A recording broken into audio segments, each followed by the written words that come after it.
केवळ पार्थ आणि जय हेच माझं कुटुंब नाही, तर संपूर्ण राष्ट्रवादी काँग्रेस पक्ष हा माझा परिवार आहे।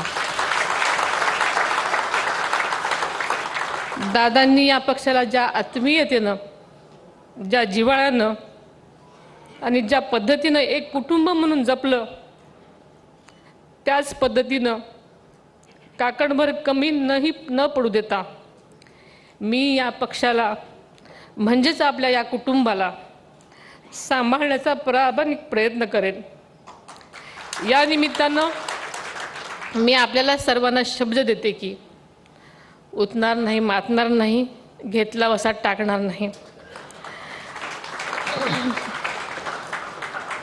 कारण आदरणीय दादांचं स्वप्न पूर्ण करण्यासाठी आणि महाराष्ट्राला विकासाच्या शिखरावर नेण्यासाठी राष्ट्रवादी काँग्रेस पक्षाला सर्वोच्च स्थानी नेण्यासाठी आपण जीवापाड कष्ट करूयात, प्रयत्न करूयात।